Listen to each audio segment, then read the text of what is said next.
যার কাছে যায় সেই কয় তুমি নবী। আরে মিয়া, আল্লাহ নবী বানাবার মতো একটা ধনী মানুষ পাইলো না, তোমার মতো এতিম গরিব মানুষ আল্লাহ নবী বানাইলো কেন? বাপ নাই, মা নাই, গরিব, তোমারে কেন আল্লাহ নবী বানাইলো? বিশ্বাস করি না, নওজুবিল্লাহ। 3টা দিন না খাইয়া দুয়ারে দুয়ারে ঘুরেছেন। তারপরে যখন দেখলেন যে না, এরা ঈমান আনবে না, তখন তিনি নেতাদের বললেন, আচ্ছা তোমরা তো কেউ আমার কথা শুনলে না, আমি মক্কায় চলে যাই। একটা অনুরোধ করি, আমি যে তায়েফে আসছিলাম এই কথাটা তোমরা মক্কায় পৌঁছায় দিও না, তাহলে ওরা আমার বিরুদ্ধে শত্রুতা আরো তীব্রতর হবে, এই কথাটা কইও না। ওরা ওখানে তো খবর পৌঁছাইলই, আর রসুল যে পথে যাবেন সেই পথে যুবকদেরকে দাঁড় করাই দিল পাথর নিয়ে।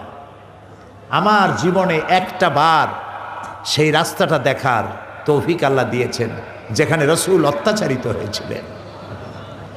দুদিকে পাহাড়, দুদিকে পাহাড়, ক্ষুধার্ত নবী, রহমতের নবী, 3 দিনের না খাওয়া।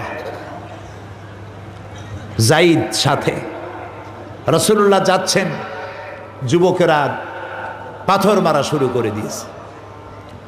ইট গায়ে মারলে, মাটি গায়ে মারলে তার এক রকমের ব্যথা, আর পাথর মারলে ব্যথাটা কি হয়?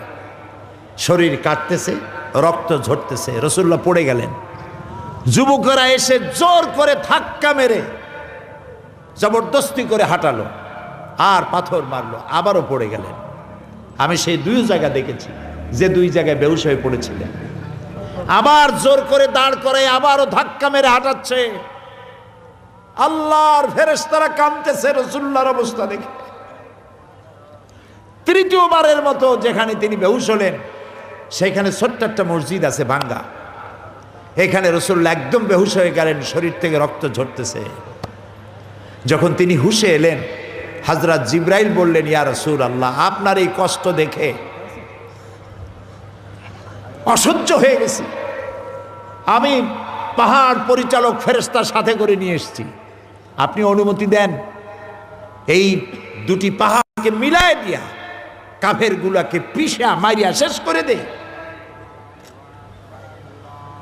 আল্লাহর নবী বলেন, জিবরাইল, আমি যদি হুকুম করি আর আমার হুকুম মতো পাহাড় চাপা দিয়া সবগুলি তাইফের মানুষগুলি যদি সব মেরে ফেলে দাও, একটা কাফেরও যদি বেঁচে না থাকে, তাহলে আমি কার কানে পৌঁছাবো? লা ইলাহা ইল্লাল্লাহু মুহাম্মাদুর রাসূলুল্লাহ।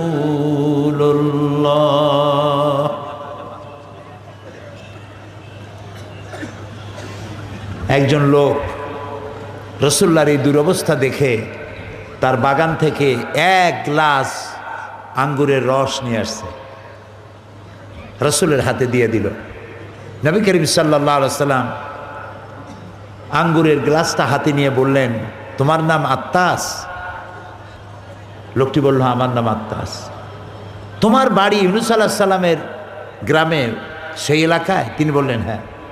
কিন্তু আপনি জানলেন কি করে আমার নাম আত্তাস এবং আমার বাড়ি ইউনূস আলাইহিস সালামের এলাকায়? রাসূলুল্লাহ বললেন, হযরত ইউনূস নবী, আমিও নবী, এক নবীর খবর আর এক নবীর কাছে থাকে। 1 গ্লাস শরবত খেয়ে রাসূলুল্লাহ হাত উত্তোলন করলেন আল্লাহর দরবারে। ক্ষুধার্ত, নির্যাতিত, রক্তাক্ত রহমতের নবী 2 হাত তুলে বলছেন, আল্লাহ, এই কাফেরেরা ওরা বোঝে নাই যে আমি তোমার নবী, ওরা বোঝে নাই যে আমি তোমার রাসূল, ওরা যে আমাকে মারলো, এই অপরাধে তুমি এদের উপরে গজব দিও না, আল্লাহ এদেরকে হেদায়েত নসিব করে দাও।